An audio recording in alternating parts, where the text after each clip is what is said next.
We're on screen. Oh, we're on screen. Hi. Hello.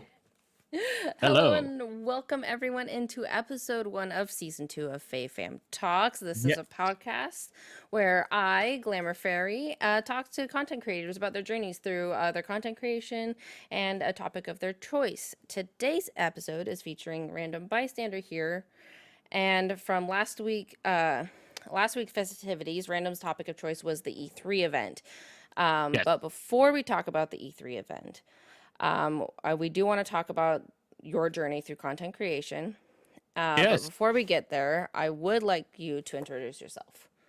Well, hello, friends, family. Well, not no family of mine is watching, but family of people, gamers alike and non-gamers, anyone who's just watching this wonderful podcast. I'm Random Bystander here, and I'm a random bystander who's here. And I am a streamer. I've been streaming for about over 3 years now. I play video games, Nintendo games, multiplayer games, games that make me laugh. I'm becoming slowly addicted to Dead by Daylight and more. So yeah, that's me. And I also do YouTube, or I'm getting back into YouTube. I'm doing TikTok. I post on Twitter and Instagram. I do all the socials except for MySpace. My mom wouldn't let me have that, so I couldn't have. And I gotta respect her wishes. My mom didn't let me have MySpace either. Actually, it Facebook, was my Twitter, dad. fine.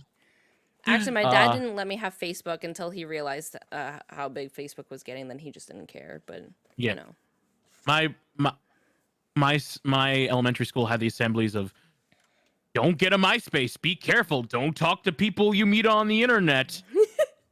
oops. Little do they know now. Oh gosh, that's always so silly to me. Don't talk to Yup. people on the internet, and then here we are now. Just that's all we On do the is talk to people on the internet. Literally all of most of 2020 was on the internet Seriously. because of the panini, as I'll call it. Yes, the panini. Yes.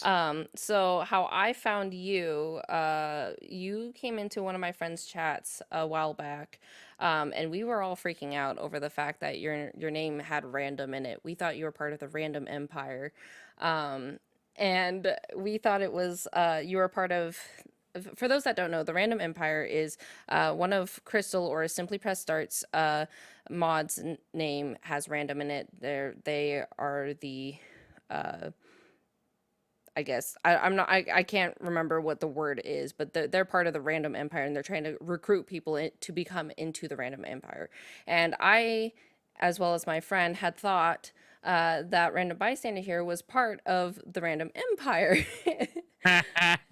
Little did we know they were not, and we went into their streams and hung out and I've seen some of your content and I really liked and enjoyed watching you and your enthusiasticness and everything like we were saying before this and how uplifting everything is in there.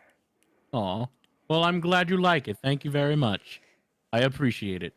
Um. I forget what game it was that I found you in, or like what I popped into your stream. I forget exactly what it was because my brain and memory is the size of a peanut. But I remember just seeing like, oh, you're very cool and very cozy.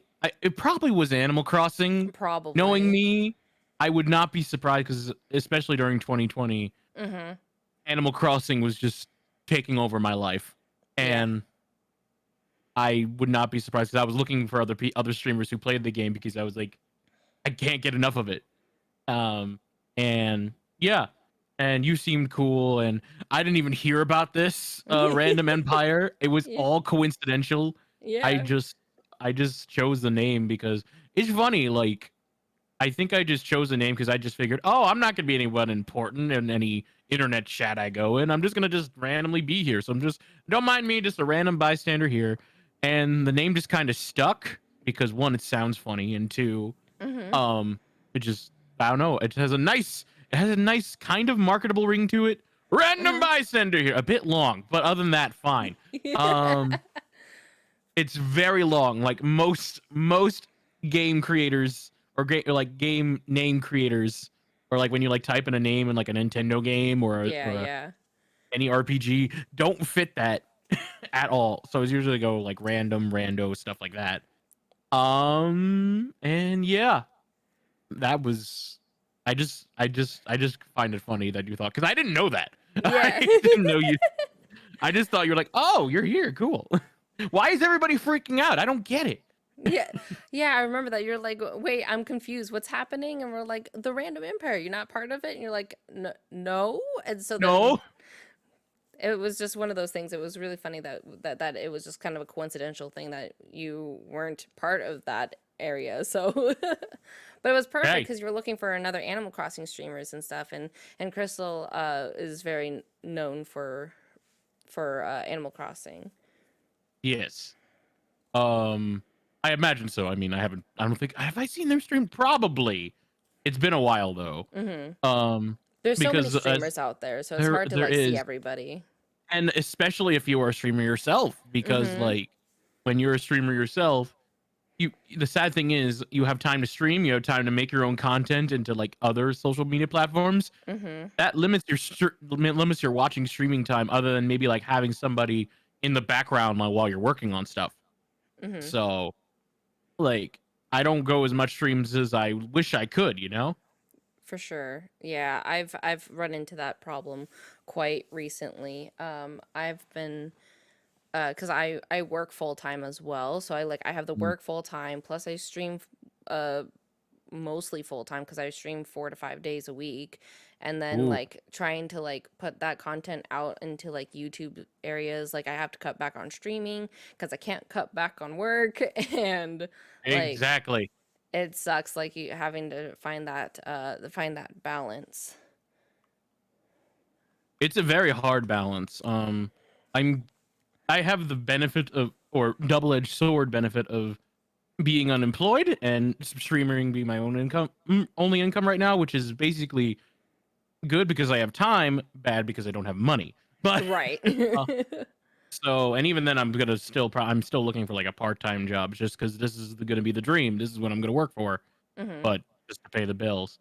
But even that, when I did have a full-time job, I was like I was in phone sales pretty much for a Mhm. while, like right in the end of 2019, and throughout 2020.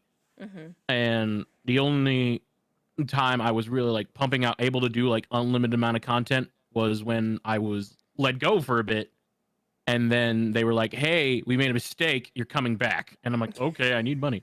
So, and I was streaming a lot while before that, but like a lot of people in 2020 received a bit of growth than they usually do because a lot more people were inside, a lot more people Yeah. were watching Twitch and stuff like Mhm. that. I've been streaming since like 2018, Mhm. I think. And that's a story of its own. Would you like to hear it? I don't Of- know.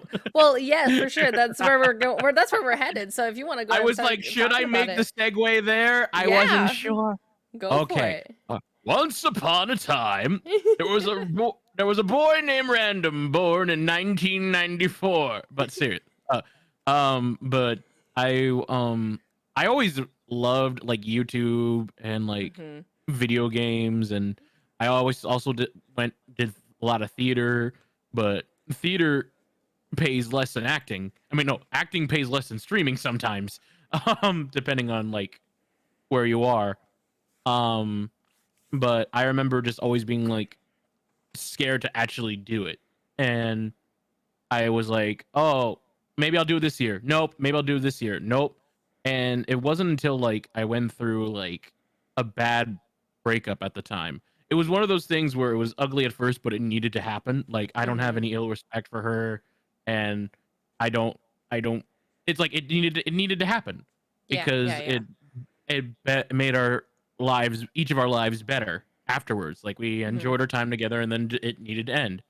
And eventually, I was just like, after just feeling the feels, I was like, what am I doing?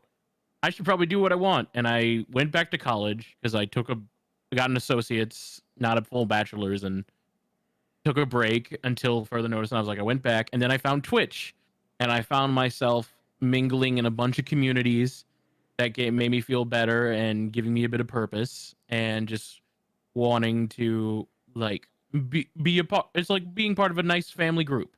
And I Yeah. was like, oh, that's cool. I kind of want to do that.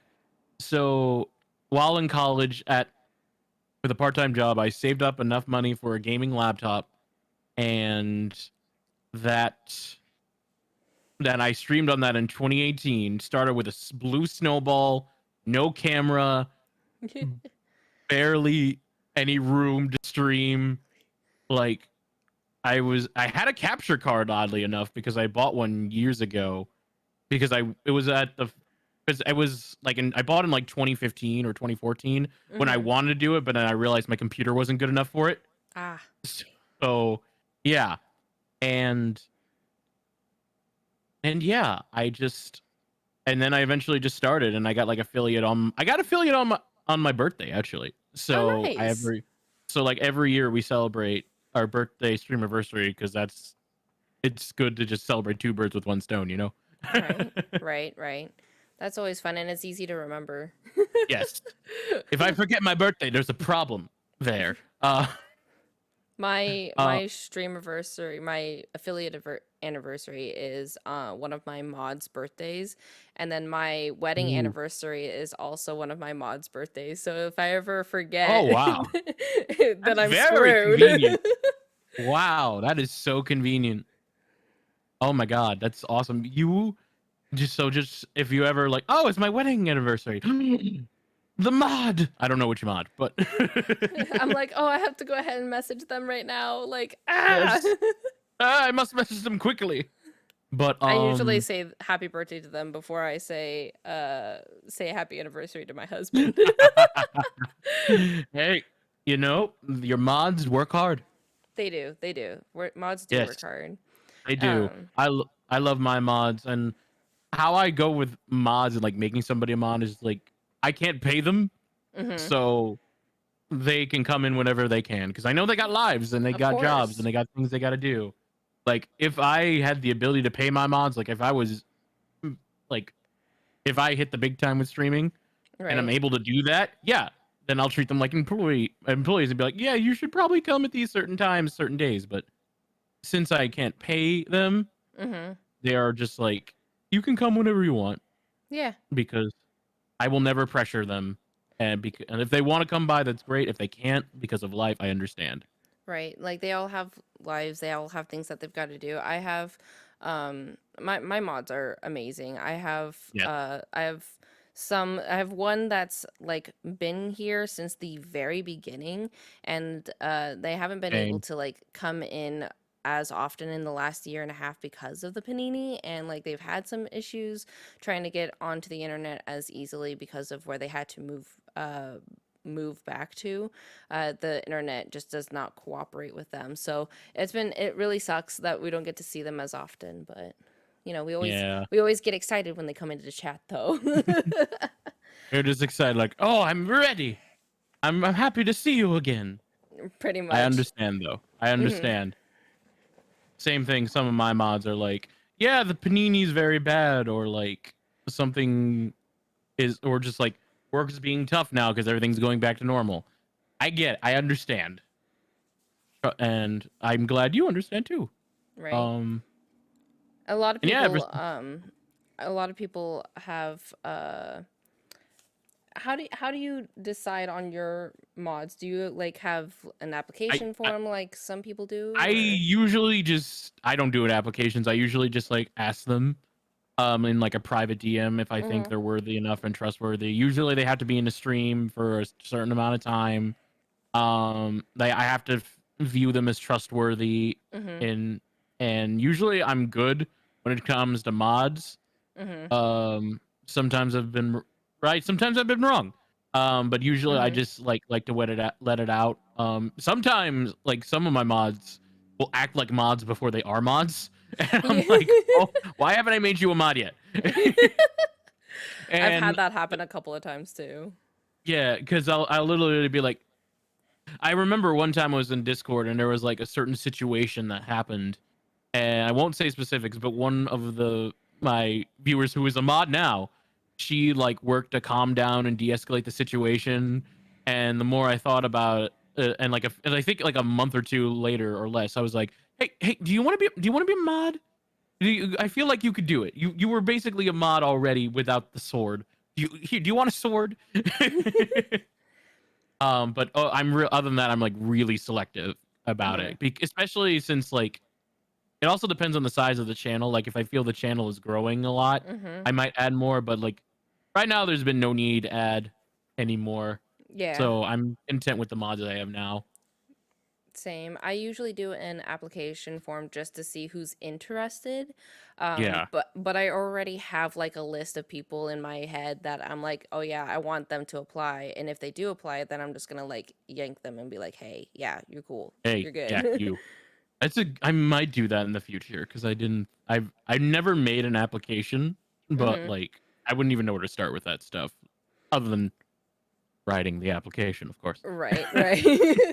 Usually with the application, it's really interesting because like I've seen other people do their application forms, and when they do them, it really depends on like what you want. I ask them usually like, what do you view a mod as? What is the responsibilities of a mod for you? Like just Yeah, so that they see what it is, and then I ask them their time zone too, because time zones are always a big thing. yeah. uh One of it's my so weird. mods, one of my mods is in the Netherlands, and he's been there since the beginning, and I will never give him any flack for not being there because when I Hmm. usually go live, it's like the middle of the night for him. Yeah. I'm just happy he's there at all. Right. Right. And Yeah, then there I have a few like viewers that come in, in the middle of the night because they couldn't fall asleep, so they just hang out in my stream until they're ready to fall asleep or whatnot. exactly. And that's kind of what it is. Um for that. Yes, So it's just one of those things with mod applications. It's very interesting to see what other people have come up with, because I've done that. I've looked at other people's things to kind of go bounce off ideas from. agreed. Agreed.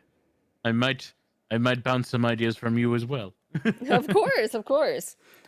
So you were saying that so you started with Twitch, or did you start with YouTube? I started with Twitch. Um, I found Twitch for I mean I watched YouTube videos as a Right. kid. I watched like The Completionist. I watched Peanut Butter Gamer. Um I watched like there's someone else like a few. I watched basically normal boots in general. Right. That those group of like game reviewers who review weird and fun games or Nintendo Hmm. games or things like that.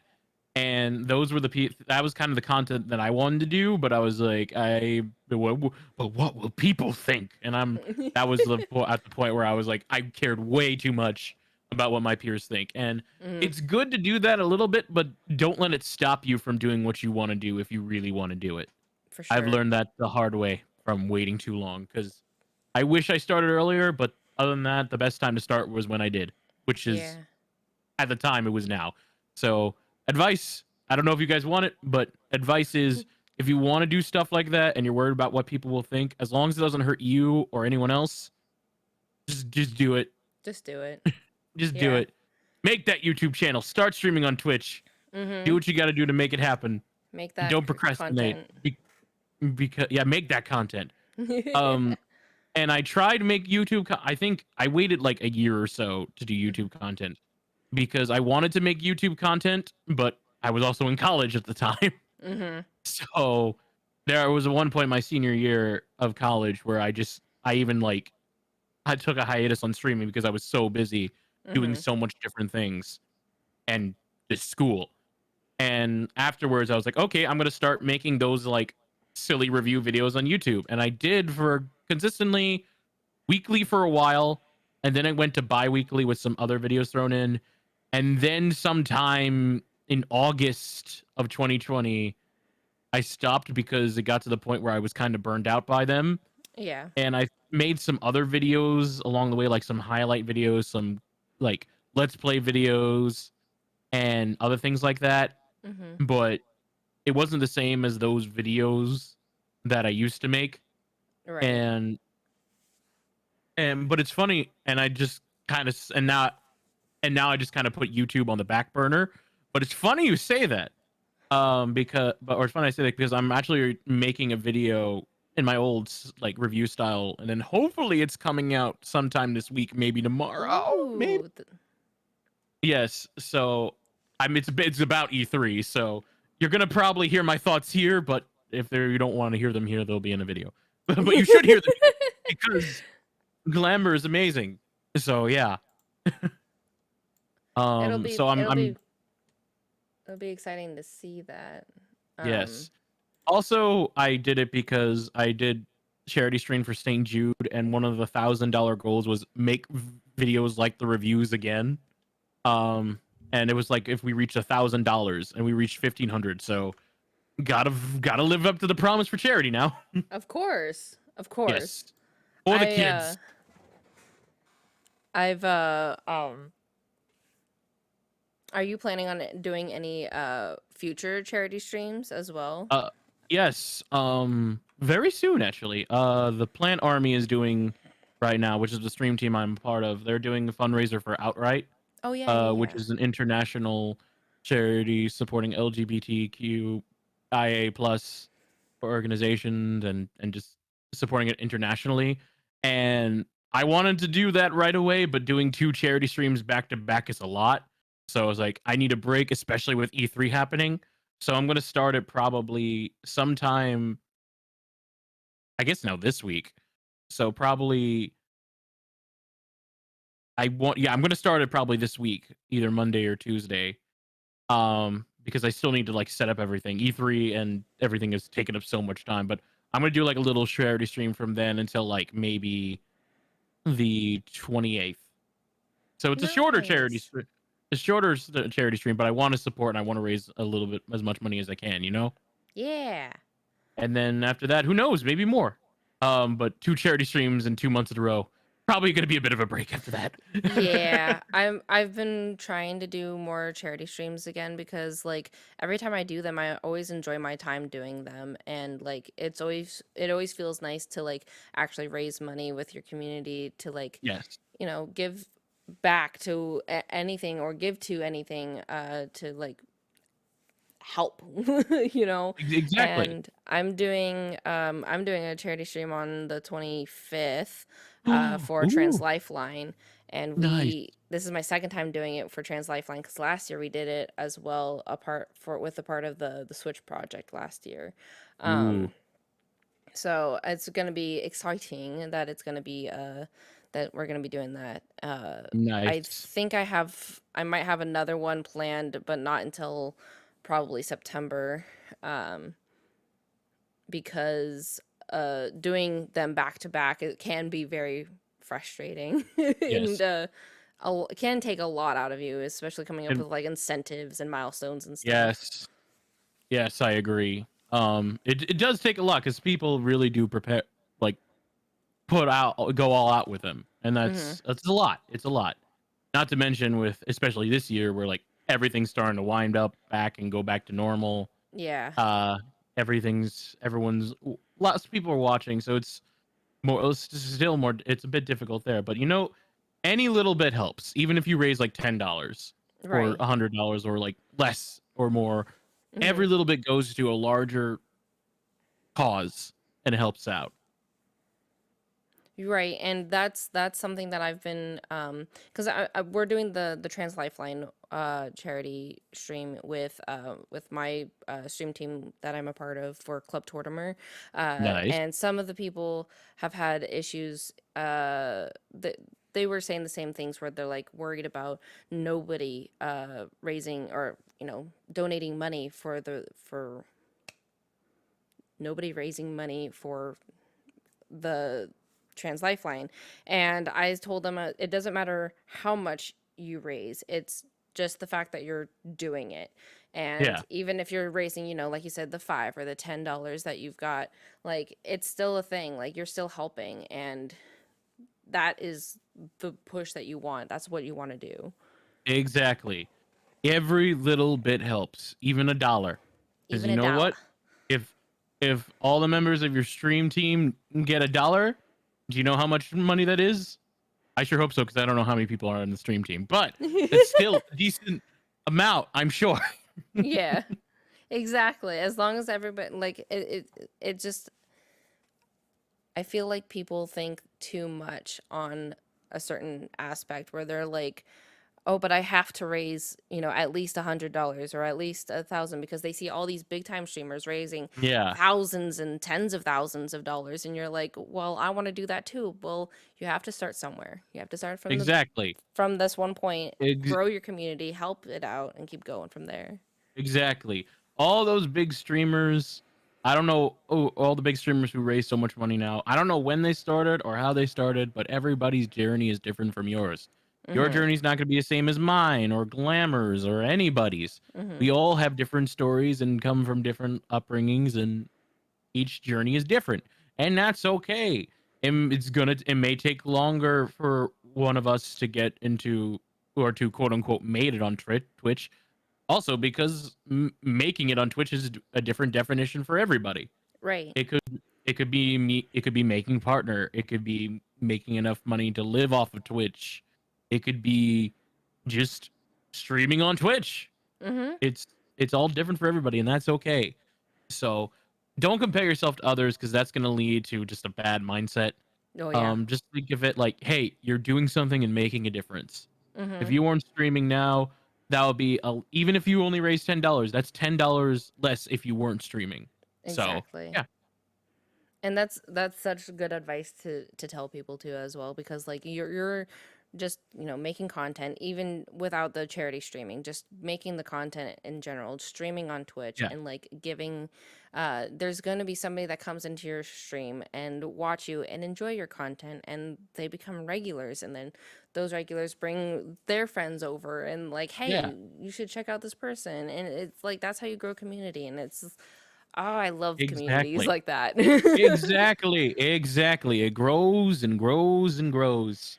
And yeah. So, and sometimes not everybody can stream all the time. Like I know a lot of people Mhm. who go through burnout and need a break, Mhm. um, or just need time to relax, and that's okay too. Mhm. I know it's a fear. It was a fear of mine. Like when I took some breaks from streaming, whether it be a small break, like I'm literally taking 2 days off today and tomorrow, Mhm. from streaming because I streamed so much this week because of E3 and just other things, Right, and right. or like as long as like 3 months because that's how 3 to 5 months. I don't remember how long a semester of college was, but eventually people will come back. Uh, at least I think they will, and if they don't, you will. If you keep streaming, you'll meet new people, and more Mhm. people will find your streams. It's going to be hard, but then Mhm. again, even if you didn't take a break, growing on Twitch is hard. It is. Everything is that's worth doing is hard. Mhm. Because otherwise it wouldn't be worth doing. Exactly. The amount of times that I've started some sort of project or whatever, and I've only done it for so long and then like quit because I was just kind of tired of it. I used to be that person that uh would be on Facebook and doing those oh, what are those called, the MLMs, the multi-level marketing. I sold stuff. That's how I got my name, Glamour Fairy. I sold makeup online, and I would do it on Facebook. And um the longest I ever did one of those was for a year, and then I had to quit because I just was tired of it, and I was spending more money into it than I was getting. um Ah, and although the same thing goes with Twitch, I actually enjoy my time on Twitch. I enjoy my yes. time making the content compared to trying to sell something that people always tend to question me about. And I'm like, I don't know what to tell you because this is just what the company tells me. And Yeah. it's weird. With this you believe in it Yeah. a bit more cuz and you also get to interact with people. When Hmm. you're selling something, people have like this air of caution. With Hmm. Twitch, in a way you are selling something, you're selling yourself, but like who you are as a person. Not Hmm. like so yeah, you're selling yourself as a person, you're showing who you are and like but interacting with people and giving them conversation and showing them a fun time with games and just talking to them. And yeah, uh Sorry. yeah. No, And I go ahead. No, my brain ended the thought. It just stopped. I You do can that edit all the that out in the time. YouTube video. I do that all the Maybe time. I'll edit in like a be thinking and like it maybe just edited completely stops. maybe edit in some thoughtful quote that's like in a text to speech of like Microsoft saying be like, and nothing to fear but fear. I don't know how Microsoft Sam sounds like. But nothing to fear but fear itself, or I don't know. Uh, I get that. That's funny. That's perfect. I mean I could. it's okay. Do what you want. It's your YouTube video. But yeah, Twitch is hard, but it's worth doing. And yes, there's a lot. I would say there's a lot of competition, but Hmm. it's kind of bad to look at Twitch's competition. Like, oh, they're stealing my view. No, no. No, no, Um, no. if anything, it is. I look at it as more like chance for collaborations. Like, oh, you play DBD too, or oh, you play Nintendo games too. Hmm. Well, 15 player Among Us just happened. Would you want to play? So Right? I try and like collab with people as much as I can because one, collabing is a great way to introduce yourself to other communities. Two, and playing games is just a great way to meet friends in Hmm. general. And three, just fun. It's just Hmm. fun. Like there's some games I'll play by myself, sure, but like other sometimes another person or a bunch of people make the game more lively. Why do you think Hmm. Among Us was so popular with Twitch streamers? It got everybody together to just kill each other. It was great. Yep.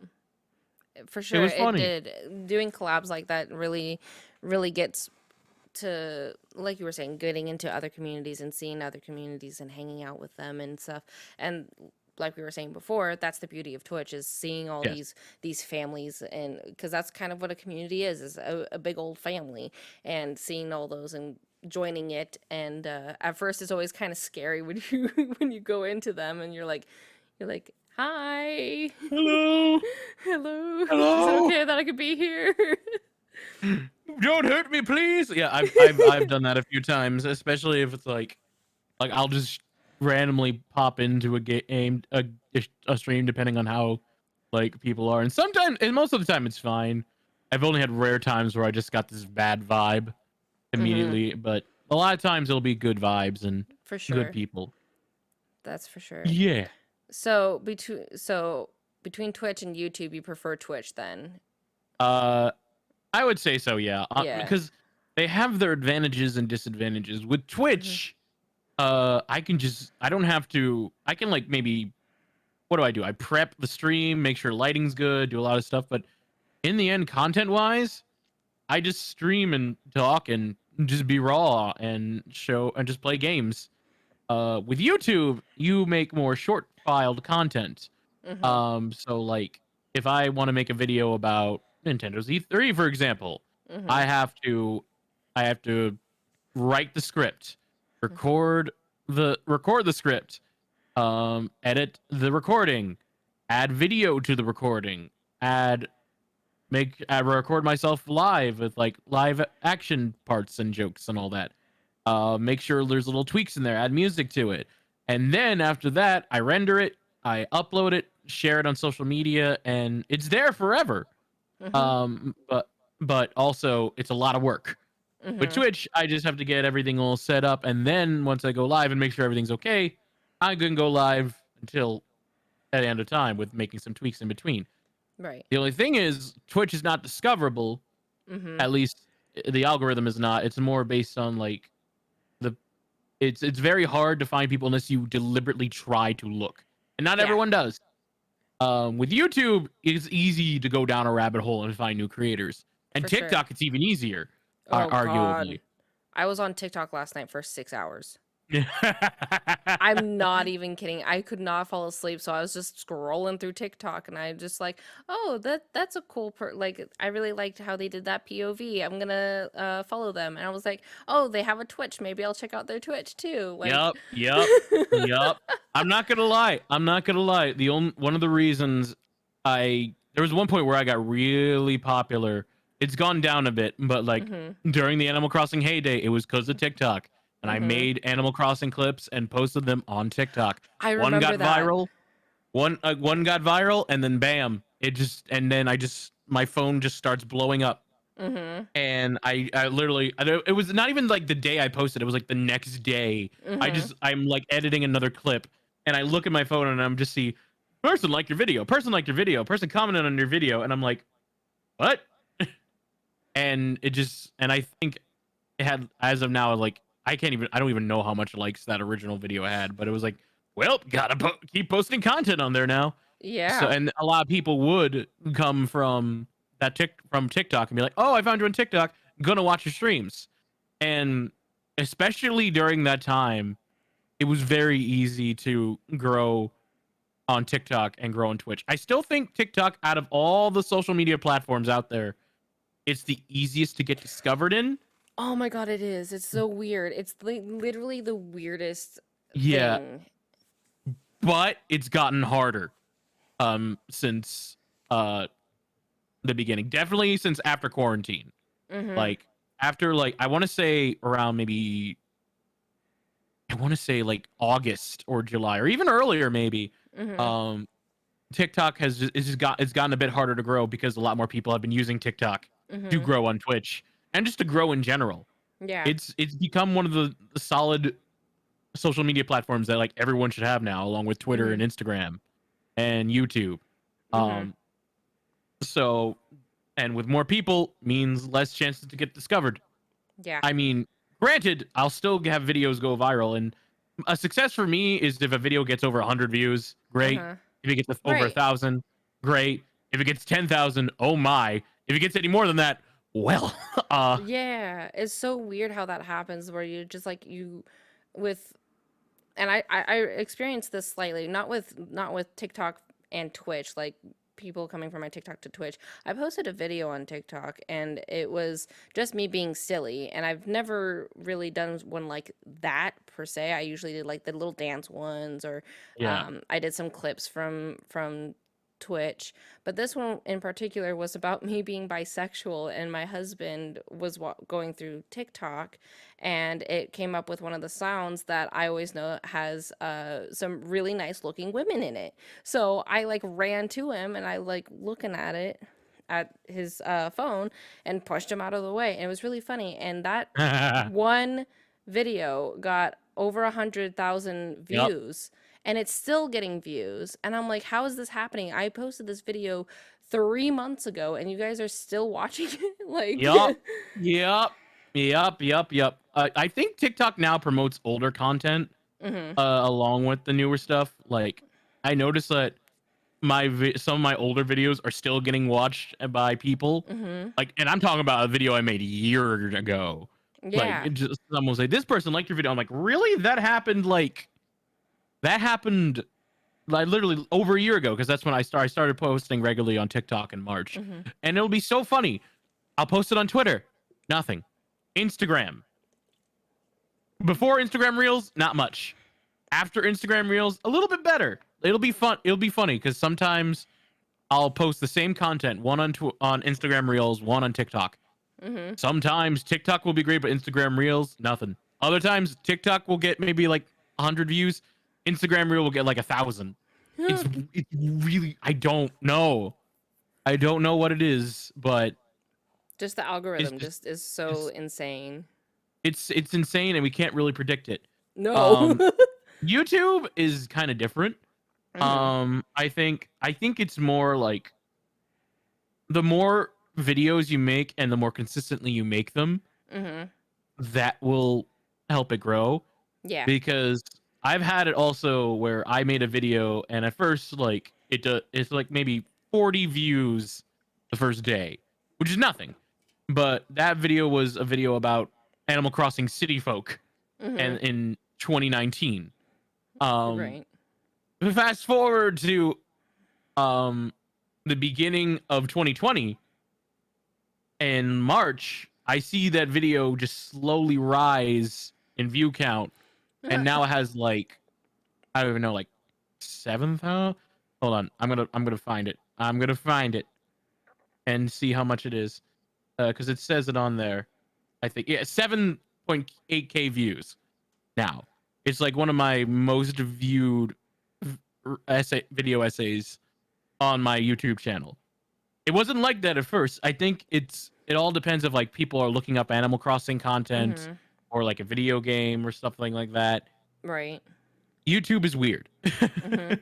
It's when things are like in specific trends or whatever Yeah, usually, and with Animal Crossing at the time, people were looking for something before Animal Crossing of New course. Horizons came out, so they were like, "Hey, let's look at that." And then Let's look at that. That'll talk about it because especially Animal Crossing fans who were wanting something, who didn't get like, who haven't had an Animal Crossing game since New Leaf. yeah. We're so starved with Animal Crossing. Yeah, yeah.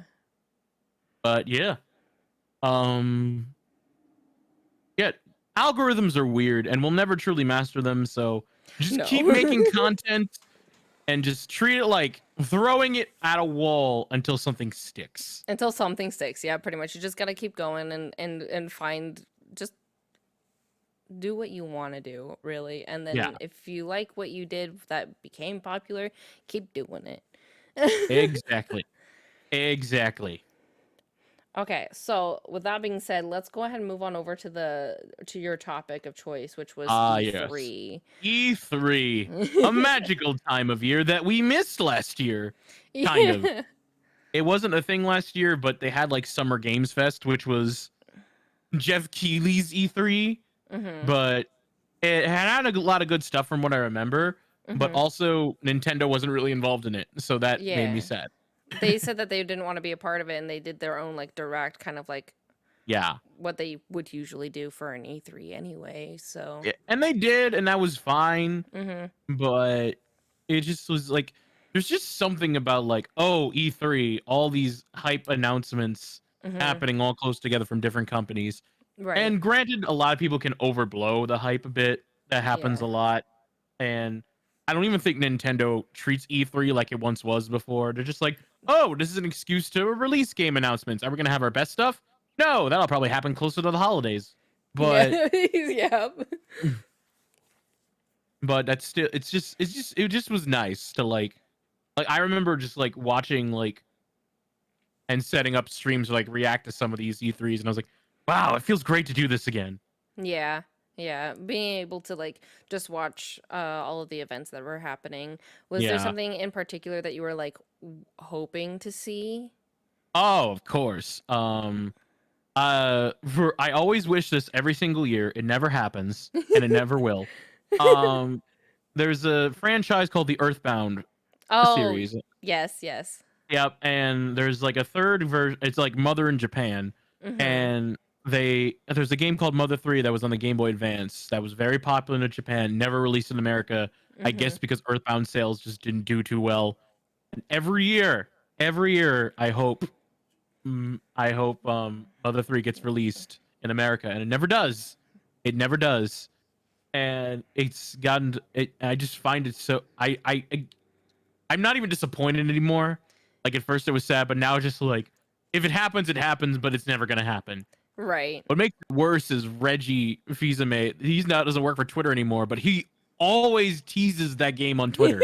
Always.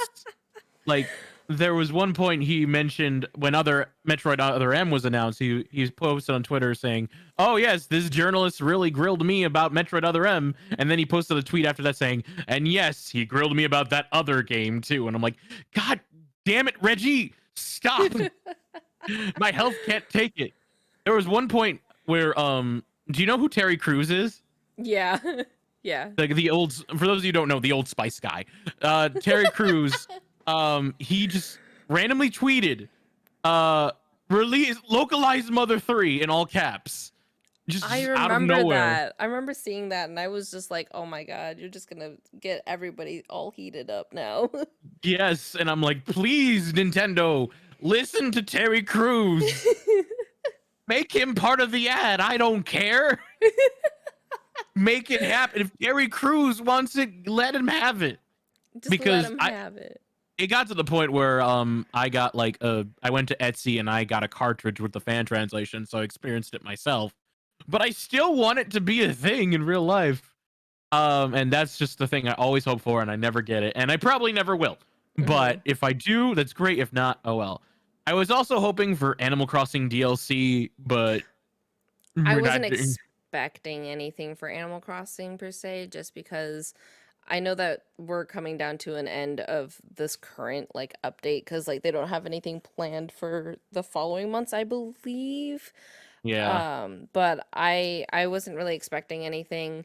But having a DLC would be very interesting. That's something that my community members and I have talked over about. I agree. Again, it was more just the fact that like I'm so burnt out with Animal Crossing that I can't play it normally anymore. Like Mhm. not even just on stream, but just in general. Like I only play it with other people. Yeah. Um, but I would gladly go back in again if there was some new content to it. Like Yeah. the Roost, for example. If I Yeah. can make my villager coffees, I will gladly go back and spend another 10 hours or 20 hours doing it Mhm. because I could. And I actually read an article that even the well, one, they said in a Nintendo Direct that they are planning other things besides what was mentioned in the Direct.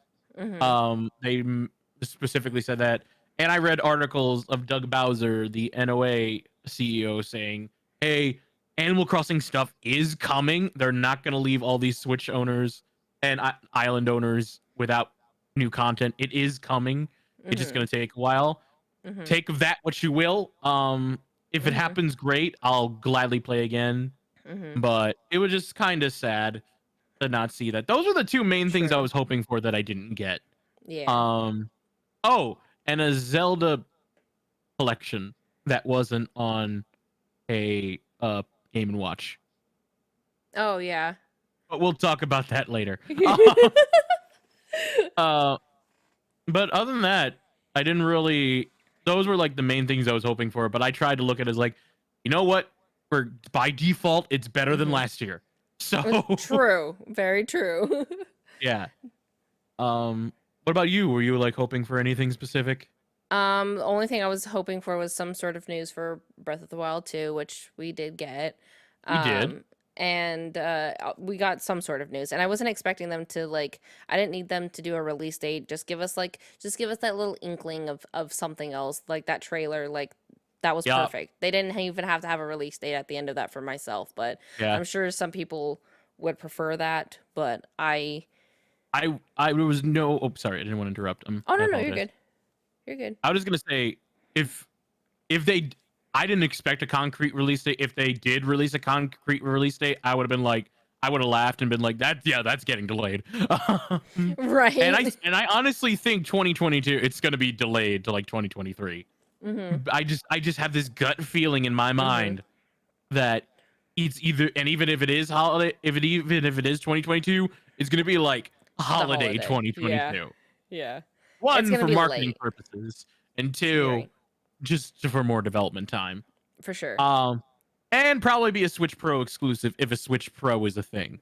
Right. Um, That's kind of what I was thinking too. I'm really like seeing the trailer was really nice, and the way Nintendo started their direct was they got me. Like they do it every fucking year. They go ahead and start it off with a Super Smash Bros character, and for some reason I thought that it was going to start off with the Zelda Breath of the Wild think about it. sequel. Think about it this way: the direct both started and ended with Ganon's lifeless corpse.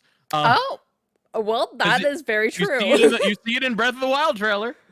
You do, and I just found it funny. I didn't even think about that, but yeah, Ganondorf was there, and Smash. I have a feeling it's Smash. It always starts with Smash, or Yeah. it either starts or ends with Smash Yeah. because that's safe. That's a Yeah. guaranteed safe hype announcement. So Yep. much so that I think there's going to be, even though I don't want it to happen, I think there's going to be a third round of DLC for Smash. Oh yeah. Um, I say Probably. that because I hate to say that because Masahiro Sakurai works very, very hard on these DLCs. He works to the bone on these characters, but Smash brings so much hype and so much money. If it's officially done, Mhm. it's gonna drop. The hype is gonna drop from these directs a bit. Mhm. Like we've got one more character to go, I think, and I have a feeling. I just have this. I think I don't remember, but um, it's just gonna if they don't make more, it's going to decrease a bit of the hype. Like people aren't gonna be expecting Smash, and people Mhm. always expect Smash. Mhm. So I just have this gut feeling there's gonna be one more pack. I hope I'm wrong because I want them to give Sakurai a break, but I don't think they are going to. I think they're just gonna Probably be like, not. hey, more money, more characters, Keep going. Let's go. because people will pay money for it. Oh They yeah. will. Oh I yeah. don't It's even kind play of much like Smash Bros. And I bought both DLC packs. it's kind of like with Animal Crossing. It doesn't matter what you do. I'm if you want me to spend another, $30 for a DLC, hey, take my wallet. I'm ready. Exactly. The only thing I regret buying from Animal Crossing is Amiibo Festival, but that's a different topic entirely. I don't Uh, regret it, but that's just because I got free amiibo cards out of it. you know what? That makes sense. Um, what else happened? Outside of Nintendo, I tried to watch other things besides Nintendo because I usually Mhm. just watch Nintendo. And I'm like, no, E3's back. Let me watch a few things. I Yeah. didn't watch everything, and I certainly didn't react to everything. Mhm. Um, but I did watch. I watched a bit of the Wholesome Games Direct, which I didn't know was a thing until to this year. I actually, right when you were getting ready to say it, I have a list here. It's all of the games from that Wholesome Direct that I was just like, ooh, I want that. There Ooh, was 75 games that was yeah. announced, and I have 22 games on this list. I the thing is, there were so many that I don't even remember them.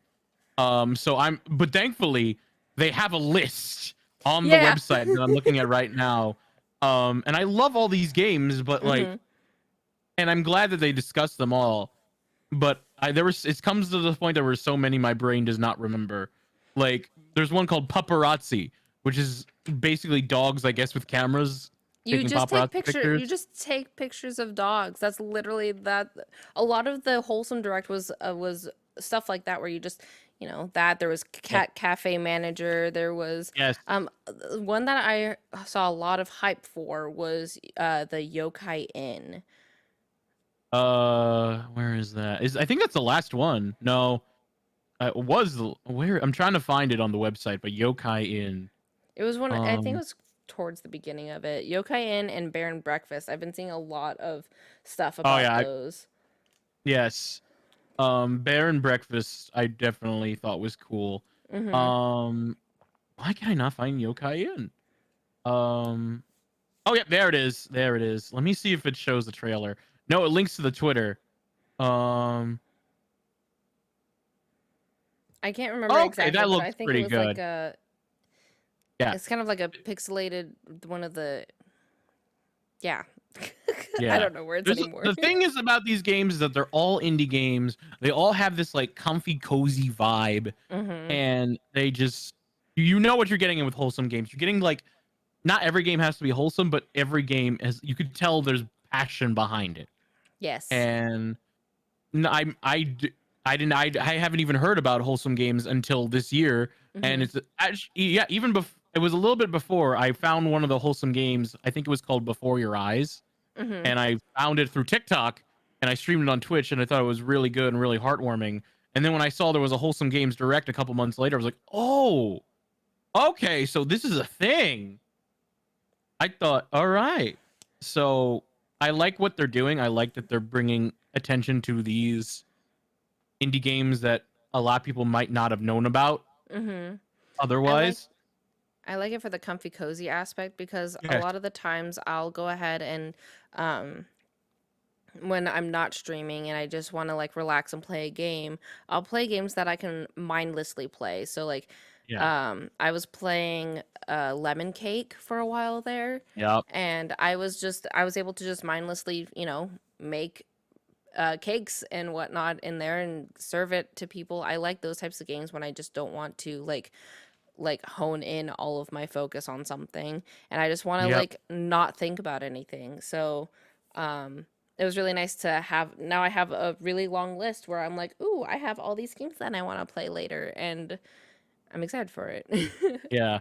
Honestly, I have to go back and rewatch that direct because one, I wasn't able to finish it because I watched it when I had some plans with family, and Mhm. eventually I couldn't watch the whole thing. And two, there's just so many games that just fly at Mhm. you. Like I have to watch it twice just to like for my brain to register them. Yeah. That But I that's why I wrote it was them good. down. That's why I wrote them down so I could go ahead and Yeah. go through them and be like, "Oh, yeah, I definitely want to get this one," and like put it on another list that I'm definitely going to buy this when it comes out. You know what list you should put it on? Your Steam wish list, because apparently that helps out the developers a lot. I'm not sure exactly Yeah. how, but they say it does, so I'm gonna do it. So literally, when I'm done working on this YouTube video, I'm just gonna spend a night just watching these trailers and then putting And them then in my wish list Steam them. wish list. Yeah, if I Perfect. really like them. That's a good Um, idea. yeah, Wholesome Direct was very nice. I liked that a lot. It just had this comfy, cozy vibe, and Mhm. it mm, it makes me wish that indie games like that got more attention Mhm. because a lot of streamers will stream comfy cozy vibes, but Mhm. it doesn't always get the best viewing support, Yeah, if that makes any sense. for sure. Like if I had enough time and energy and spoons to make multiple scripted videos, like I can only do one once a month, I would make one specifically just for indie games Mhm. because I love indie games.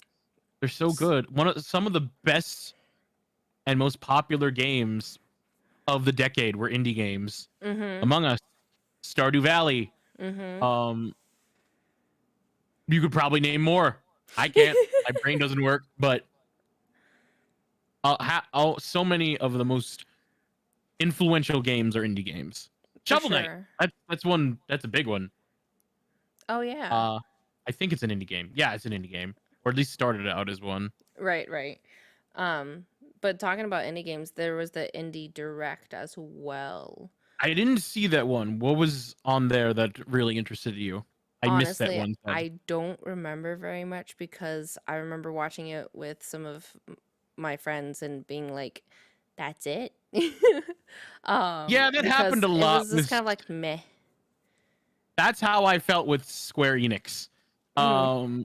Because that was one of the directs I reacted to. And keep in mind, Square Enix had the unfortunate scheduling conflict of following Xbox and Xbox and Bethesda. And even though I'm a diehard Nintendo fan, they kicked so much butt with all the announcements of games. Mhm. They really did, and we'll talk about that too. But with Square Enix, they announced Guardians of the Galaxy 2 Guardians of the Galaxy game for 20 minutes. They announced some mobile game some Steam and mobile versions of Final Fantasy 1 through 6. The commercial was about 15 seconds. Um Another Marvel thing which was about a couple minutes. Some Final Fantasy thing where they shouted chaos a lot. A bunch of mobile games. Um, Life is Strange: True Colors, which actually looked really good. Yes. Um, and I don't even remember. I think that's all I can think of. Either way, Mhm. not much. I left me thinking of going, that's it? Mhm. Really? That's all you got? Why did you show Guardians of the Galaxy for 20 minutes? Because they Were you needed to really fill that? up the time slot. They did. They did. Every time you thought it was over, it just was only beginning. And I'm just like, Oh no. no. I was I didn't so even miserable watch that watching it. one. You didn't miss much. You didn't miss much with Square. And Life is Strange: True Colors was the only thing worth talking about in my opinion. Mhm. Like they and it wasn't like Nintendo where they did mention Life is Strange and Life is Strange: True Colors, but they went to detail on the plot of True Colors, and it Oh, seemed really cool. interesting and seemed really cool, and it made me want to get it. It made me want to try Life is Strange, because I Wait, have never you not played it played? before. You've never played it before? No, but I own it. I own Oh, it. you better So go it's grab it. some tissues and get ready. Oh, it's I so know I good. know a few things about it, Mhm. but I don't know everything. I never experienced the story on my own, It's and so good. It really is. I will experience it. I own it. It's on my Steam. I just need to Mhm. download it and just finally play it.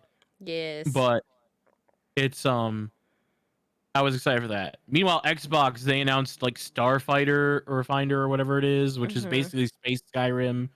They announced Stalker 2. They announced Slime Rancher 2, Psychonauts 2, um, some like horror game that I don't know the name of, but it looked creepy.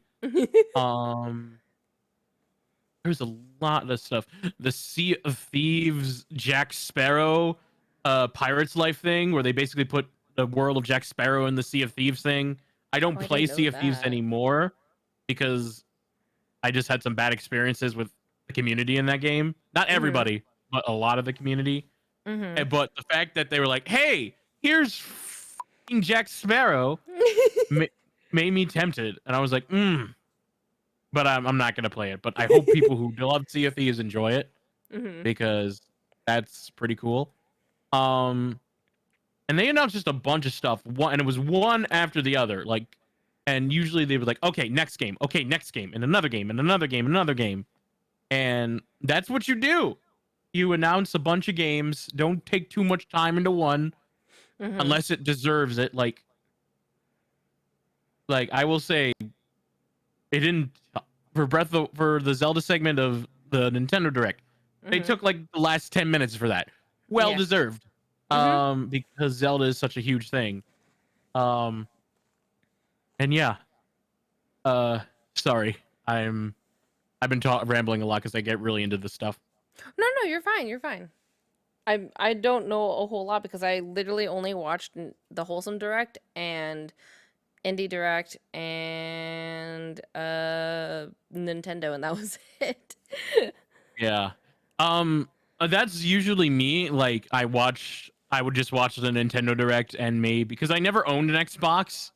But Right. the thing is with Xbox games and a lot of them, I'm not sure now because I think they're trying to make some console exclusive ones. But a lot Mhm. of the games you can get on Xbox, you can get on PC. Yeah. So I don't need one. Right. Right. Um, but I have I have some PC games that were from Xbox on my Steam and on my computer. So Mhm. it works. But for Right. Nintendo, that was my main focus. Mhm. And they announced a lot of stuff even before the direct happened. Yeah. Um, I would two things, and I'll talk about them. One you might know about, and one I'm not sure if you know about. Mhm. Mario and Rabbids sequel. Yep. Um, they announced that early on, before the direct, because Ubisoft had a direct, Right. and of course they announced it there. Looks cute, looks nice. Never played the original, but I own it, so it's weird to see Mario with a gun. It's weird to see Mario with the Rabbids because I played Raymond's Raving Rabbids. There we go. When it came out on the Wii, and I played that. So then I thought that the Rabbids were just the weirdest thing Oh, they are. ever. And then they have their own TV show on Nickelodeon. They like kept going on with these rabbits. I'm like, what is happening right now? And then They're Ubisoft's minions, if that makes any sense. yeah, they just have to keep going with what everyone wants to see the kids because, kids are what's going to get the money Yeah. on that If it end. helps, I hear Mario and Rabbids is actually really good. I did hear that So too. I haven't played I it mean, yet. My dad has it, but I've never played it yet. I will play it. It's on my list of things to play Mhm. because I own it. I Yeah. own it because I think it's on sale for $10, Is it so you really? can get it. Yeah, which is good because it's the closest thing to a first party Nintendo game you'll ever, or a Mario game you'll get on sale.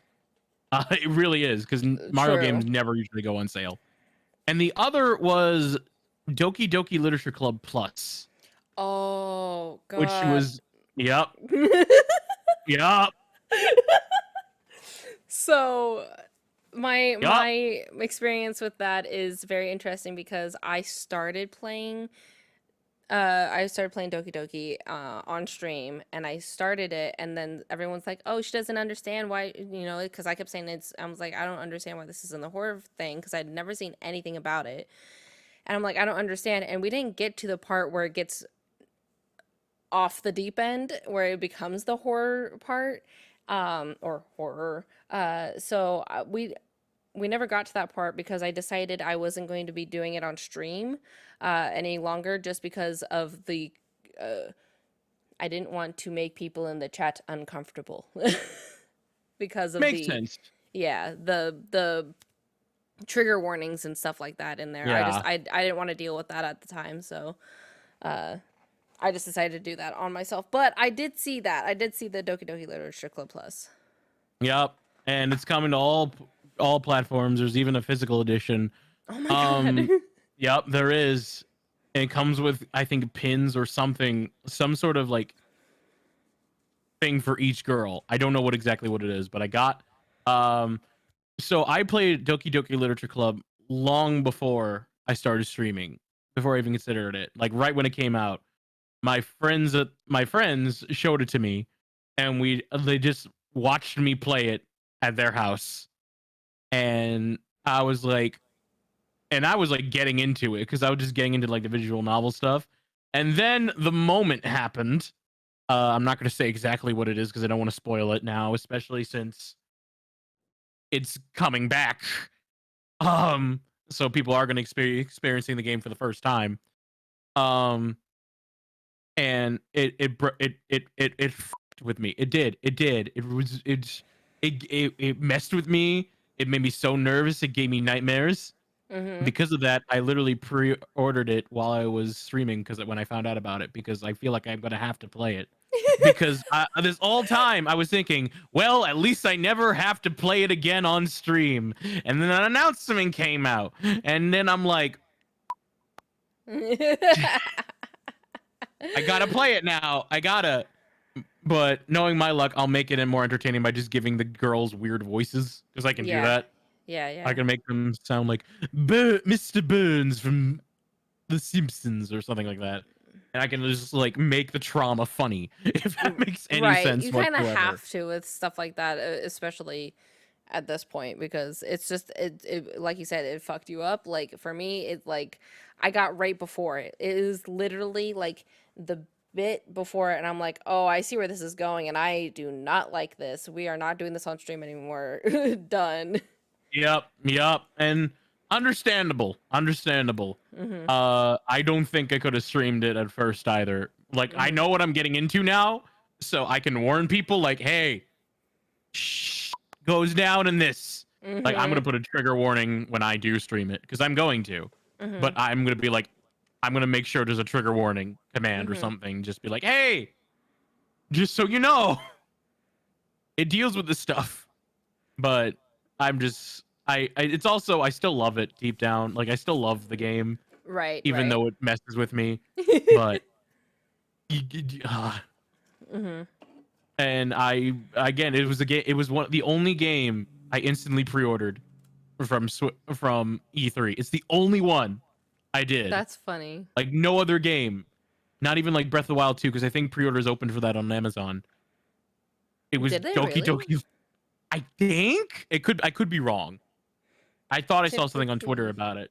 It's possible. I know GameStop does something kind of like that, and I usually or I haven't in over a year now, but I used Yeah. to just pre-order all my games like as soon as Animal Crossing New Horizons was released, and it didn't even have the New Horizons part. It was just like, hey, Animal Crossing is coming your way, Yeah. in 2020 when or 2019 at the time when they said that it was going to come at the end of the year. Uh, we immediately went to GameStop and pre-ordered it, put down like $10 on it, and then paid it all off. Um, Yeah. because That's what I would do because with GameStop.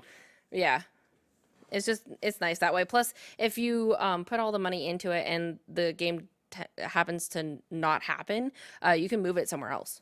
You can buy another game with it instead and take the Ooh, pre-order off of nice. it. That's cool. I didn't know you could do that. But that's how I would like. I would basically like finance my pre-orders over because I'd be like, all right, I'll do the $5, and Mhm. then I would pre-order like a month in advance. All right, next week I'll pay $10. Next Mhm. week I'll pay another $10, and then the week it's out, I'll just pay the rest Yep. because $60 games were a lot. Yeah. Um, but the funny thing is, with Animal Crossing New Horizons, I would always get physical versions of my games, and I would Mhm. always like drive to the store and pick it up because I always like physical copies.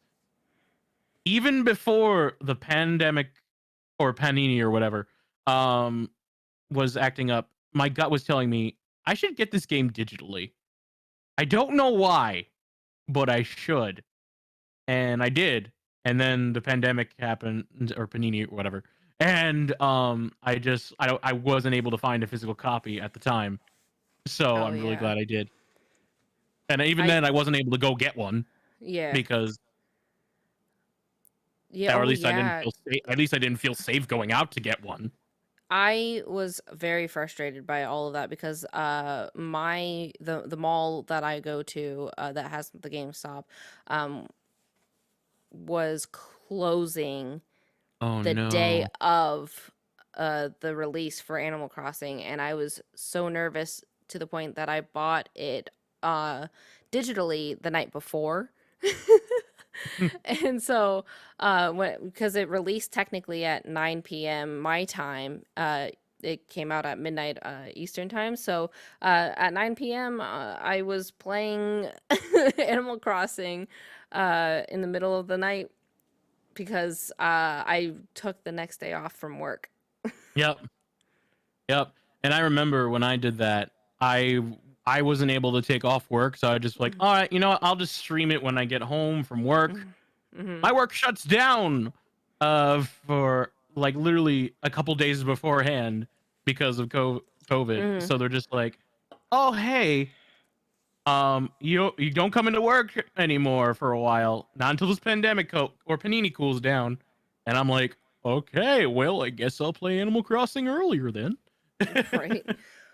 Unfortunately, I uh, work at a gas station, so I uh, was an essential worker through the whole thing. I'm so sorry.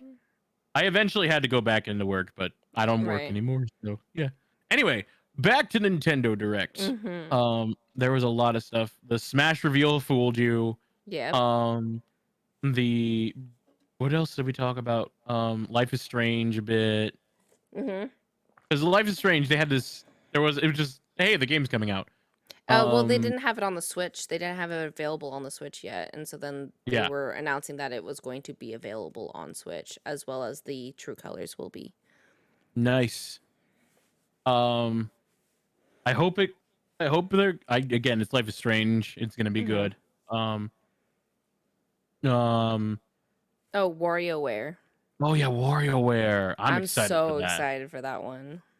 Well, I have not played a WarioWare game since the Wii, Yeah, same. and and it's so great to just see the craziness that is WarioWare again. Mm-hmm. Bummer that the multiplayer isn't online. It is only Mm-hmm. local from what I've seen, but it didn't have multiplayer at all to begin with. So Right. the fact that it's there is there, even if it is local. Right. I'm excited for it. I remember playing WarioWare on the Wii and finding it the weirdest thing ever, and Yeah. playing it with my sister being like, "What is happening right now?" But seeing like you said, seeing the craziness of WarioWare and seeing the weird, picking armpit hair or whatever. It's Yep. like I'm The, so excited for it. And that just oh sounds my like a god. weird concept to me. Is that the one with the statue? Because that's the one that caught in my mind. I think so. Oh, it's so funny. It's so funny. Um, it's just, yeah. I'm excited for it. It's gonna be good. You know what? Also, has me excited, even though theoretically it shouldn't, because one seems to come out like every couple years. Mhm. Mario Party. Um, Oh, yeah. I like that one because it's more. It has more maps. No, no, not more maps, but as maps that are familiar, has like the maps from Nintendo 64 Mhm. ones, at least two. Mhm. It's got Peach's birthday cake from the original Mario Party, which is the one I grew up with personally, Right. and Spaceland from Mario Party 2. Mhm. And it also has a bunch of the mini games from the Nintendo 64, which I'm excited for. Yeah. And unlike Super Mario Party, it has online right from the get go Yeah. I because think Super they Mario Party did not. No, I was surprised that they didn't either, and I was very surprised when they announced Super Mario Party with the online multiplayer. when they did the online play, I was very shocked, but it's very excited because then that brings a whole new community game for streams and whatnot. Yeah. And it makes me glad I did not get Super Mario Party Mhm. because I feel like I will enjoy this one a bit better. I'm not going to get it right away because I want to Mhm. wait and see what, because there's only 5 maps so far. Yeah. There's only 5 maps they say will be in it for now. Mhm. Um, but it looks fun. It messes it plays with our nostalgia by showing off some of the best games of the previous Mario parties on the Switch. Yep. Yep. It looks cool. I like it. I'm excited for it. I grew up playing all of them because Yes. my dad was a very big Nintendo fan from the get go. So we always had the Super Mario Party games all the way from from the original and keep going up. So I was really excited to see some of the stuff. I remember going to Blockbuster and picking up one of the Ooh. Mario parties and Dr. Mario 64. Oh god. And then grabbing Oh Sailor god. Moon movies and going home for the weekend. Oh god. You had me nostalgic at Blockbuster. Oh lord.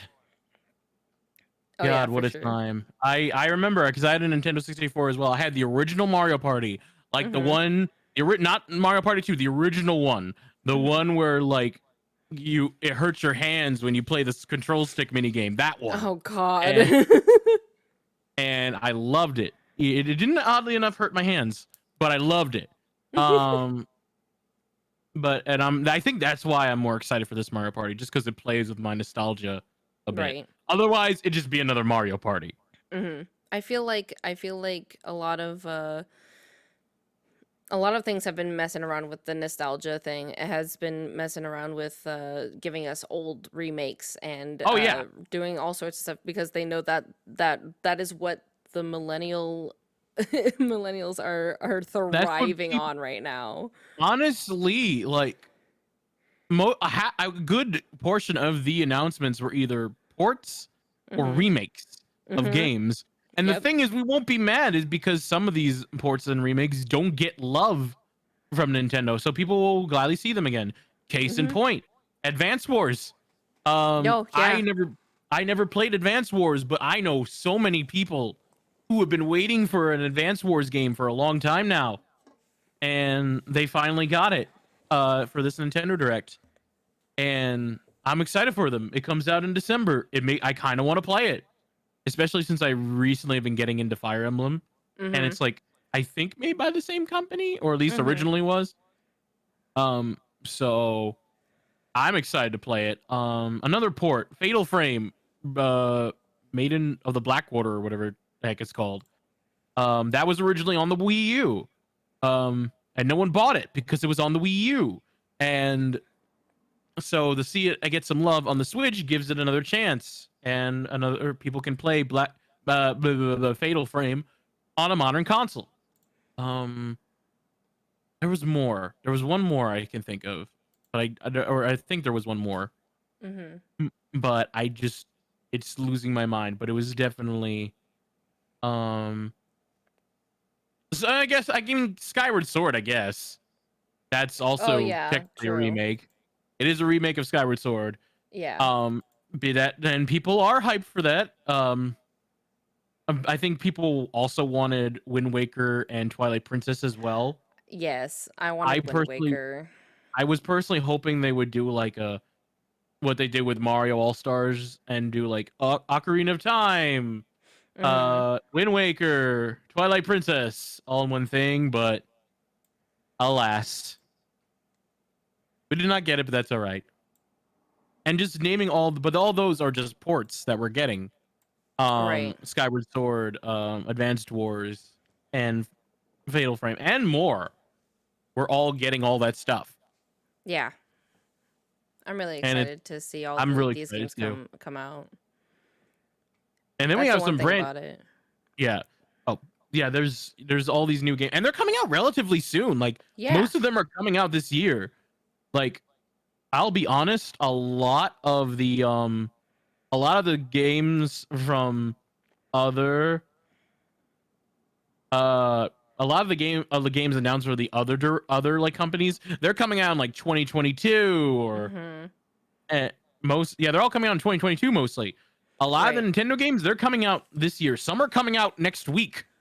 Yeah. I Which is incredible if you think about Mm-hmm. it. For sure. Like I think Mario Golf comes out soon, or what is it? Uh, I believe it does. Nintendo games coming soon. I type Soob in Google. Um, yeah, it shows Mario Golf. It'll tell me when it gets early. Maybe no, it won't. But yeah, either way, Skyward Sword comes out in a month. Oh yeah, yeah, yeah. Um, Mario Golf, if it'll tell me when it comes out, it's not going to tell me. Edit Of this out course. later. Oh, June 25th. Yeah, it comes out next week. Oh Less geez. than a week from now. Yeah, dang. That's Yeah, exciting. that is exciting. And I'm actually really excited for Mario Golf. Hell yeah. I'm not. Yeah. I'm indifferent to the Mario sport games. I getcha. I understand. Some of them I Mm, love, like the baseball one that they had for the Wii. Loved it. Loved that one. The tennis one sucked. Yeah, Mario Tennis Ultra Smash I heard was bad, and Aces even on the Switch wasn't that great. I Yeah. skipped on it, but I'm hoping Mario Golf is different. It looks like it Maybe is. It puts a it different looked. twist on golf, so Yeah, my favorite thing is you mentioned like the Super Rush mode where you basically golf and then run to the ball immediately, and it's like a race to like mhm. instead of just like, oh, you're just being transported to that hole. So Mhm. who knows, right? Who knows? Right, right. Those that are coming in, I do. We're about to wrap up the podcast, but we're doing the question part. If you want to do any questions, there is 10 available, and that is it. Just 10. You can ask Ooh, us, not literally anything, but like yeah, I was about to say. relatively anything. We can figure it out from there. Yes. Hello. And for those that are watching on YouTube and listening on the podcast, on the podcast form platforms. Wow, I can speak. Those will be in the Uh, description below for you as well.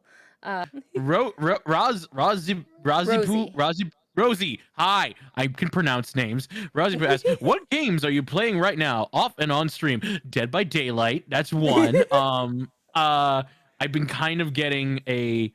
I've been kind of slowly getting addicted to that game. At first, I would just like, "Oh, it's fine. It's a game," and I've started playing on and off since like 2019, late 2020. And then recently, there's something just kind of snapped where I was like, oh, I get it. And now I'm just like obsessed with the game. And I just really, really love it. Um, I I play more killer than I do survivor because Mhm. I like to play killer when I'm by myself and survivor with friends, and I don't always have friends to play this with. So I do killer most of the time, and I main huntress. I Oh, also I play a made lot huntress in too. huntress. It's so much fun throwing hatchets at people. I love Yeah. it. You just, especially when you're like throwing from a far distance and then slap right in the kisser. It's great.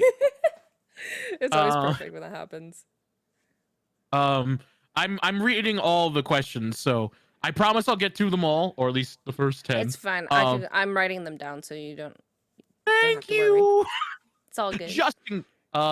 But other games I'm playing right now, I'm playing Metopia, which is a heck of a lot of fun because Metopia is basically an average Nintendo RPG in a castle, but instead of like it being characters, the characters are basically Mii's you can make up. So, for example, the four people that you have in a party, my four people right now they were me, Shrek, Isabel from Animal Crossing, and Batman. And I'll make these funny voices. Like if a character says, like if Batman tells me I got a present for her, I'll just be like, "Random, I got a present for you, I'm Batman." And I love to do funny voices, and it's Oh. great. And I'll just like you can make the dark. I made the Dark Lord Mr. Burns. I made a Sage Hank Hill. I made Patrick Star King. You could really have a lot of fun with the Miis, especially if you're like able to do the voices. And Mm-hmm. it's just a gem. I've also beaten Fire Emblem Three Houses recently, so I have to decide another long game that I got to play after Metopia is done. I played Stardew Valley recently on stream, which I usually play off stream, but I'll play it with friends. And if you want to see what else I stream, stop by the channel and find Yeah. out. All right. Oh, there was So another the other, question. yeah. So what's your favorite type of game to play? Is what Shady Wolves asks. Oh, that's a tough one. I really like story-based games or yeah, story-based games.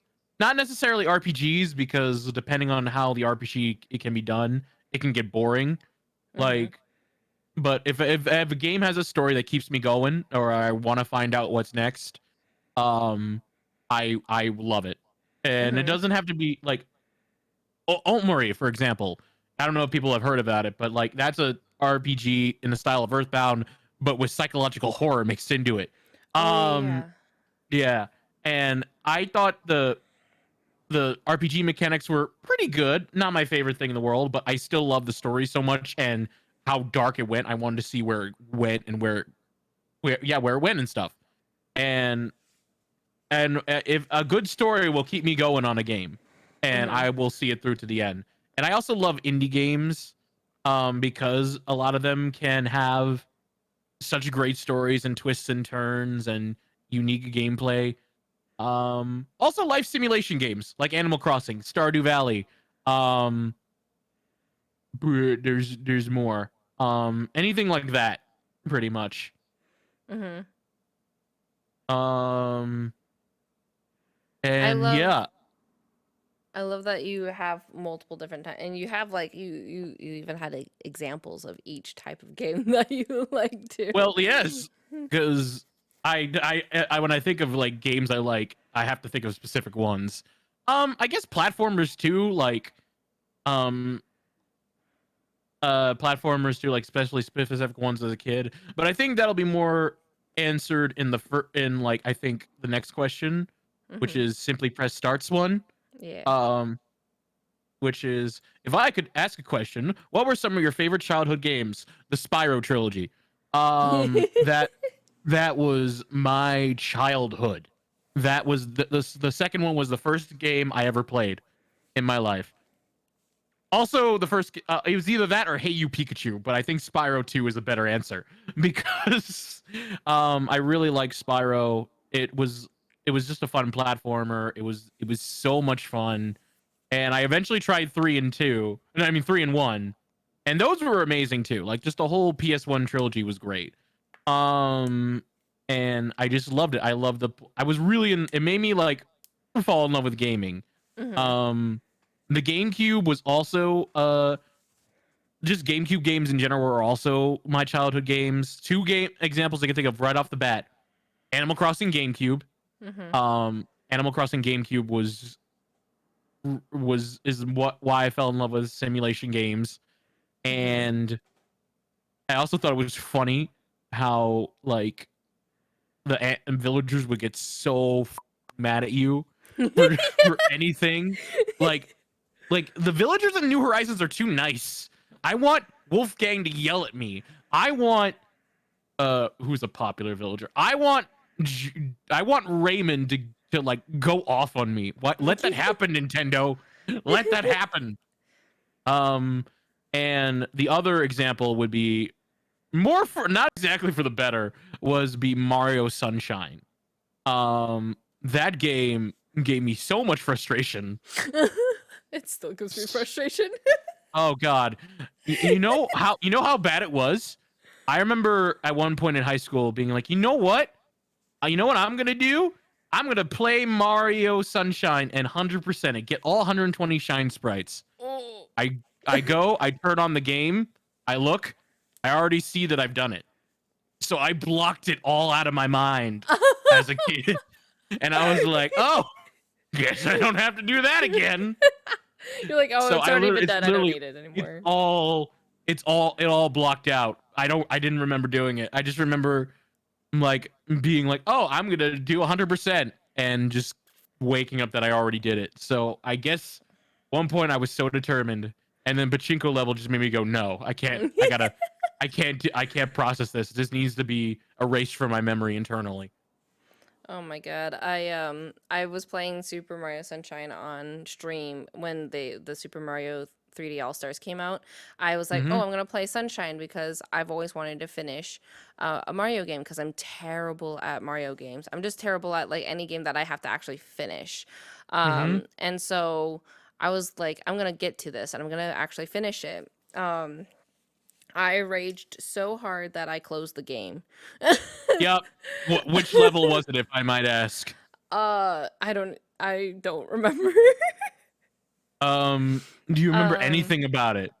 Like, because I could it's the tell you what it furthest is. it's the furthest I've ever gotten before because I got three things open before when I was younger, but I never actually finished after that. Was it the Sandbird level? No, because I passed that and I was so hyped about it. Okay. Was it the level in the park? Yes. Okay. I think it Was was a it level in the park, I think. was it the Bowser? Was it the robot battle? No. Okay. Oh, I'm trying to think what it could be then. Was it one of the secret levels?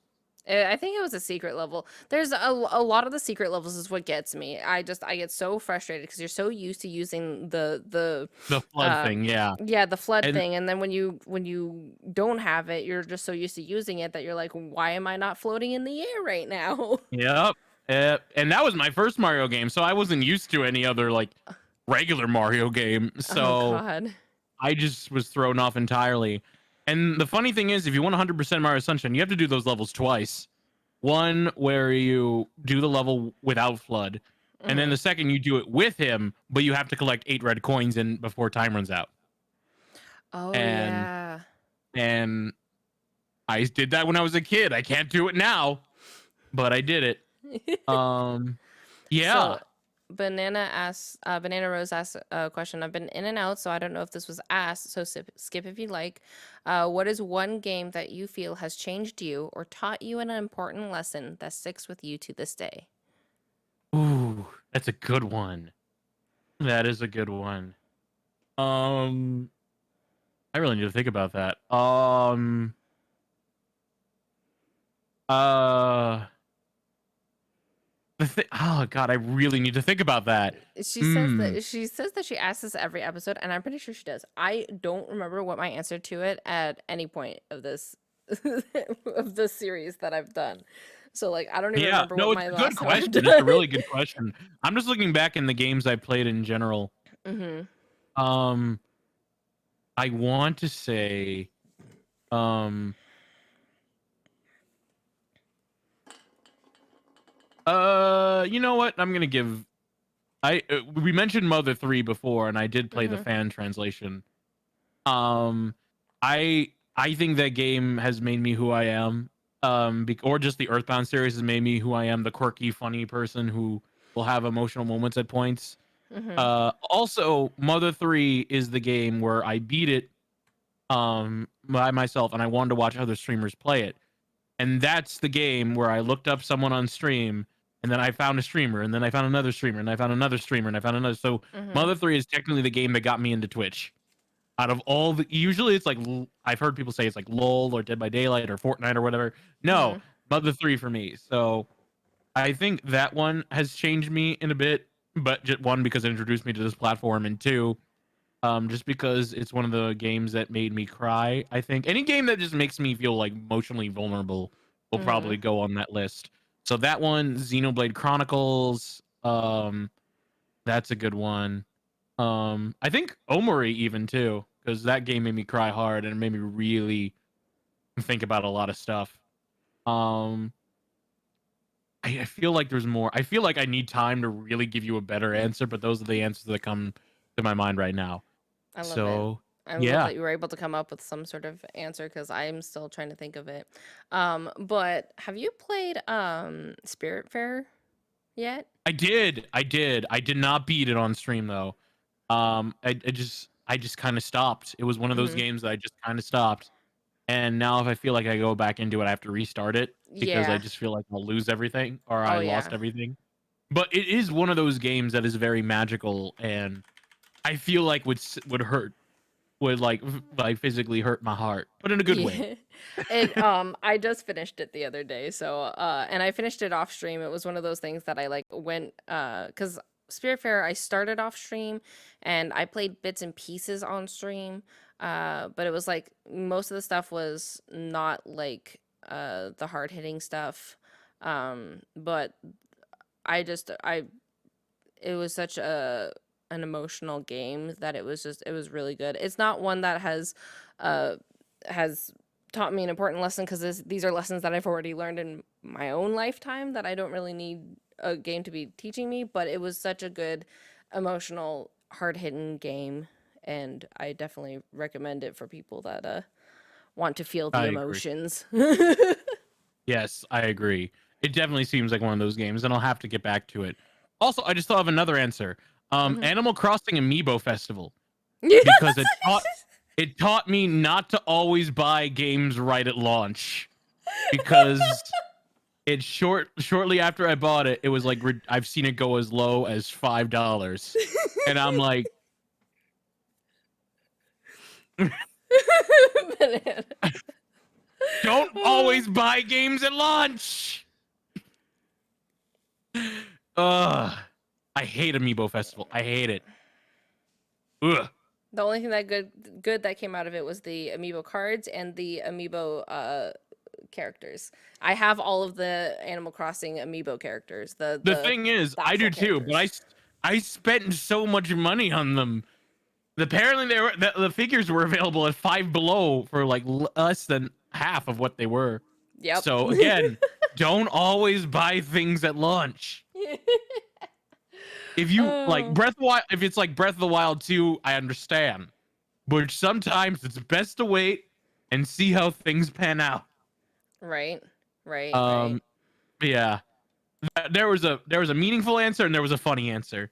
How many questions was that? I don't. I think that was four. If anybody has any other questions, please ask them right We've now. got six Otherwise, more. we're gonna switch on over. Ask anything but my social security number. I won't say that again. Um, uh, uh, um, I like long walks to the beach. I don't know. Just ask questions. Ask anything that comes to your mind. Anything. Uh, because I will gladly say it like an open book. Anything, even if you've asked it in the past, or if you've Oh, I already have asked the one. question. I've Okay, got you one. got one. I've got Take the one. number 5 slot. What is your favorite Animal Crossing villager? Wolfgang, hands Is down. it? I didn't even have to think. He's been my favorite since GameCube because he was the first villager I ever met.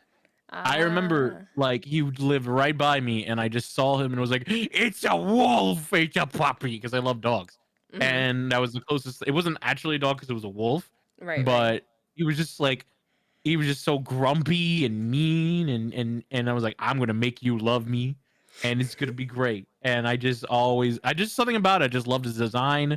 I loved how grumpy he was, and not only that, I found not only did I get him in GameCube, but I got him in when I had New Leaf too.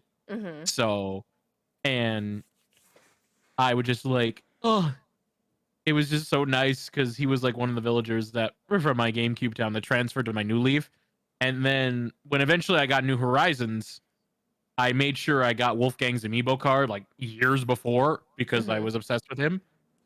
And I added him to my New Horizons village because yes, so I like to think of him as him traveling with me throughout the games. I love that. That's so sweet. He's he's the best and he will never ever leave. Never. Mm-mm. Nope. Never. Nope. Can't now. Never. Oh, never. There we go. Shady Wolves asks if you could live in any video game, what video game would you pick and why? Um Animal Crossing because I was gonna you say the don't same you don't have deadlines to pay for your debts. That's the main reason. And no interest on those debts either. No interest. I mean, people say Tom Nook is a shady crook. I'll be honest. He doesn't ask for interest. He doesn't ask for deadlines. He just like, yeah, pay it back when you can. Yeah, Do pay whatever you whenever. want. Go fish. Go build shit. Build your own island. Do what you want. If I know you'll give me the money eventually because your house won't get bigger otherwise. And think about it. House construction takes a night, and they do it while you're sleeping, so you don't even notice. You have cute animals all around you. Mhm. Uh, everything seems more simplified. You can shove as many things as you want in your pockets, and it doesn't matter how big Exactly. it is. You don't. I mean, you don't need book bags. You just need big pants in Yeah. life. That's all you need. Yeah, you could put an entire You tree can put in your a pocket. tree in your pocket. You could What? put You a can't do that in great real life. white shark in your pocket. What? Wait, what? You could put a great white shark in your pocket. You Just could. I could perfect. put a whale in my pocket. It'd be great. You and pretty much. I'm trying to think of like other cool things about Animal Crossing. Yeah, sure. You probably wouldn't see your family, but at least you'll get a letter from them every holiday. At least your mom. Yeah. So if other than that, I want to say maybe Stardew Valley as well. But also I don't know how it would be as a farmer. Like, I don't feel know like I'd about be so. Stardew. They've got too many drama things happening in there. Yeah, I feel like it's too small town for me. Where like I would know everybody. It's the town I live in. Yeah, because I would just be like, oh, there is oh, what's her name? Abigail. She's hot. But if I go date her and then we break up, everyone in the town's gonna know. And if I go for Leah afterwards, it's gonna get weird. And I don't. It's just Not gonna ready be for mess. that anxiety. Plus, there Nope. might be a war apparently because there was someone who came back from a war. Oh yeah. In Stardew. I don't know. I might be. That's why do you think there's not. Yeah. There could be a war. I could be drafted in the Great Stardew War, or whatever it is. But yeah, so far Animal Crossing is the main one, mostly because you don't have to worry about paying for debt. Yeah. You can At least literally not just right away. vibe on your island the entire time. You don't have to You do really could. absolute shit. Yeah, you're I will set. say they don't have real food there. All there is fruit. So the only time you'll get a real meal is at the Harvest Festival. So that's a drawback. But other than that, it's fine. So Charisma I can live on asks, peaches and sea bass. Yes. so perfect. Peaches and sea bass. Charisma 73 asks, at what point did you consider yourself a gamer / realize that it was something you were passionate about? That's a good question. I want to say it went from like, I think it was both when let me think about it. Here's what I think I have to say about yes, this. Okay. You say, and I'll probably leech off of something by that. Yes. So the whole considering yourself a gamer is a very interesting concept because a lot of people are like, oh, you play Animal Crossing, you're not a real gamer. I've seen this all the time, right? You're scrolling through TikTok, you're scrolling through social media. That's what you always see on there. That's the stigma about it. You are a gamer if you play a game, whether that's a mobile game, whether that is a Nintendo Switch game, whether it's Call of Duty, whatever you want to play, you are a gamer. Going off of that, I've been a gamer since practically birth because my dad has always been a Nintendo fan, has always been playing games around me, and I've always been playing games with him or with my sister. So I've always been passionate about gaming. I've just gone off of it more recently because I can actually go something with it. I agree. Um, when it comes to like being a gamer, it makes sense the moment I played a controller. That's how I knew I was a gamer. And I moment I played a game, because you are right. I don't understand why people say, "Oh, you play Animal Crossing, you play Sims 4, or you play um what's another?" Usually Animal Crossing and Sims were the biggest ones. Harvest Moon, I even heard. You're not a real gamer. No, if you play a game and you like playing games, you are a gamer. That's it. You just have to play a game. That's the only requirement. That's it. I think what stumped me is like realize that it was something I was passionate about. It went from just being a hobby to being like, okay, this is something I want to do, or I want this to be a major part of my life. I think it was just when I realized games could be an art form, and they can be. And I mean, what I mean is like you can, with certain games, you can use game as a way to tell stories and tell experiences and tell different stories that you would be able to with like visual media, like movies, television, and books and radio and all that stuff. Like you could tell a completely different story. And this is the Mother Earthbound series is a good one, although is of course I will mention Undertale is very unique with gaming storytelling. Um and basically a lot of the ones I mentioned before, they use gaming as a way to continue telling their story. Journey, that's one I haven't played much myself, but I've seen people play it, and that itself uses mostly gameplay to tell a story, and it's really good.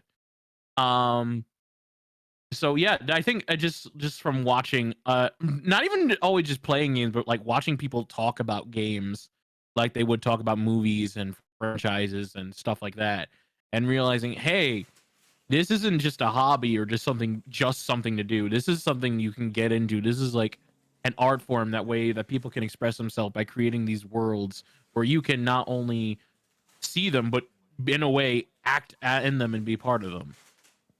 So yeah, I think didn't that's a really give an perfect. example in that one, but No, but I that's a great guess. answer though. How much do we have left? I think that I, was I was that about to say question 7. I think so, but I think from there, I think that's where we're gonna stop. That makes Um, sense. It was a good question. it is a good question. It is a good question to end on too. So I'm Yeah. gonna switch on over to that scene here. So I do want to say thank you very much for agreeing to be on the podcast and talking and whatnot. I appreciate it. Thank you. It was a pleasure. I always love going on podcasts and meeting new people and talking about anything really involving gaming Yeah. and streaming and all that stuff. So it was a pleasure, and I'm thank you very much. And I hope everyone enjoyed this, and whether they're watching it here live. Oh, hold on. Uh, live. There we go.